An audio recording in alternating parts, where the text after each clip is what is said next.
Hey everyone, Dukaness here with a game tape review from the Destiny 2 beta.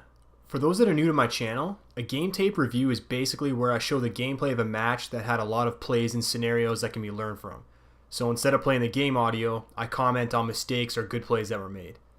I chose this particular game because it's a perfect example of what happens when you try to play Destiny 1 in Destiny 2. The general theme is the same one you've been hearing since the beta started, and it's the same thing you're going to keep hearing in a game with a long time to kill. Team play, team shooting, teamwork, team everything. Let's look at some examples. I'll start with a terrible play by myself. Let's look at this screenshot. I've got one enemy on my left and two enemies in front of me. Two of my teammates just died, and you can see they're respawning at our home flag. You can't see my other teammate on the radar because he's right behind me on B flag, but he's there. I decided to warrior both enemies by myself.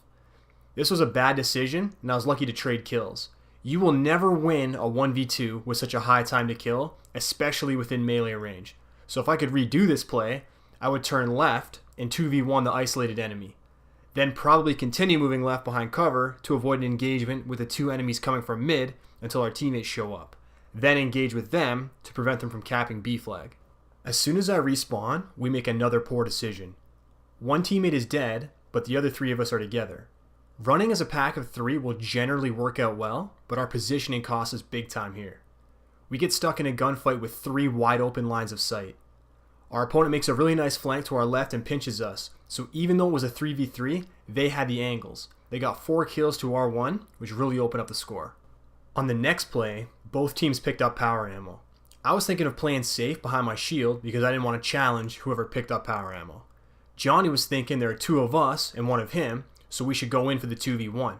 Both plays are fine and could have worked out. What isn't fine is that neither of us called that out, and we both ended up doing our own plan. He obviously loses his engagement to power ammo, and then I sit behind my shield like an idiot for even longer while the rest of my team gets outmanned. If I could go back, I would have challenged with Johnny. Even if I got there a little late, the fusion rifle would have been an easy cleanup after Johnny went down because his shield was almost broken. I then would have called my teammates to push B with me for the cap. When I finally join my team, we make a nice play to team kill two enemies in the middle. At this point right here, I recognize that we're down one man, but they're down the two that we just took out, so I call for my team to challenge B. Only one of them pushes with me, and I also pushed a little early, which gave our opponents back-to-back 2v1s, and they easily clean us up. I didn't have to push that quickly. They weren't capping the flag. There was nothing to lose by waiting 2 more seconds to challenge at the same time with my teammate. So I think this is a good example of when it's appropriate to wait, which is obviously what I do if I could go back. I'll cut out some unlucky spawns to save time and fast forward to when we're at an even bigger deficit. I see a teammate on my radar at B, so I go and support him. I easily swoop in for a kill because my enemy was distracted. We see another enemy coming for B from their spawn. I immediately charge them to capitalize on the 2v1. Unfortunately, they had fusion ammo and we trade, but that's not bad since we had the zone advantage. While this was going down, my other two teammates won a 2v1 at A flag, and we ended up shaving 6 points off the deficit. So once again, the team that brings more players to the fight comes out with more points. As soon as I spawn, we show more good signs. Johnny and Talk came from A flag to support Goo on B. As soon as I join them, two enemies challenge us. Look at how easily we melt them. So once again, I want to emphasize, the side that brings more players to the fight will almost always win. These are what successful Destiny 2 engagements look like. That's what I want you guys to be aiming for. Now the problem is, we all aimed there, and no one saw the two enemies sneaking up on us from the right. They wiped 2 of us, and then reinforcements come to take the rest of us out. This wasn't a play with bad teamwork. I liked that we grouped up on B, and I still think that was the right play. Our mistake was radar awareness and not thinking about the angles we were vulnerable from. Now if you remember, I slid in, and Goo pushed up as well. This protected us from many different angles. Johnny and Talk stayed closer to the flag, which made them more vulnerable. So I personally wouldn't have changed anything on this play, but I would suggest Johnny and Talk have been more conscious about their angles. As I spawn, you'll get a look at what, in my opinion, is the worst thing you can do in a game of Control. So Johnny and Talk died before Goo and I. Naturally, they respawn before us. Right now, it's instinctive to charge towards a flag when the enemy is capping it because you want to prevent that. You have to drop that mentality for D2 because of what you're about to see. Johnny runs in alone and dies because it was him versus their whole team. That's his skull in the middle of the screen. Talk shows up shortly after that and gets roasted the same way for the same reason. Then I thought I was rushing in with goo, but he held off to wait for the team, so then I get outmanned. We just committed what I'm calling the assembly line. My team was the parts, and our opponents just waited for us on an assembly line towards B to turn us into points.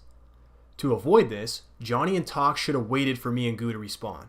Sure, we would have given them B flag without a fight, but that's better than fighting a losing battle because we ended up giving them B anyway, and free points. For the next play, we'll cut ahead past a triple golden gun play by our opponent that we couldn't do much about, and a few trades around power ammo. Based on the score, we need to go on a 24-8 run to make this comeback. How we play the rest of this game, in my opinion, is the right way to play Destiny 2. As you can see on my radar, my teammates are going to the middle of the map. I decide to push up from a different spot to cover more angles.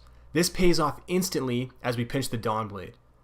In D1, I would have kept moving here and put more pressure on my opponents, but you can't play solo in D2, so I'll wait for my teammates after I disengage. As soon as a teammate shows up, we keep moving as a unit. Now look at where the same Dawnblade we just killed engages us. Just like the last play, he's vulnerable from who he's shooting at, his left, and behind him. These are the engagements I want to see you guys getting in the habit of avoiding, the ones where you're open from multiple angles. Also, notice how my team did a good job collapsing at the same time, but from different angles. It's harder to coordinate, but it's the best way to team fire. I'll fast forward a few seconds to when our opponents took A flag. We know we need a zone advantage to win this game, so we cluster on C. We know they're going for B, but Johnny's there alone. To avoid the same assembly line from earlier, he backs out away from the hopeless fight, knowing that even if they take B, at least we won't have given up points. As soon as we get C flag, we meet with Johnny and move towards B as a team of 4. Again, look at how we approach our enemy. All 4 of us are moving as a unit and coming from different angles. Fortunately, Talk has a Nova Bomb, but I think we'd have won this fight anyway because of our angles and numbers. We clear the 2 enemies, and the same Dawnblade from before comes out as solo. He should have waited for his team to regroup, but he jumped on the assembly line and got melted for 2 free points. As the rest of the game finishes, I just want to say, I hope this video really emphasized just how important teamwork is. Playing solo is not viable anymore.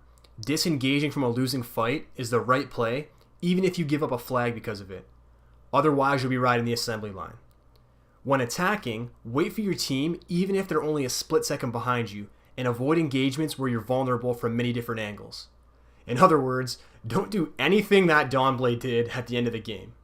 Team shot is the new meta and the only meta, so if you're not with your team, you're not being effective. Comment to let me know if this video was helpful in understanding the new Destiny, and make sure to rate the video. And I'll see you guys next time. Dukaness out.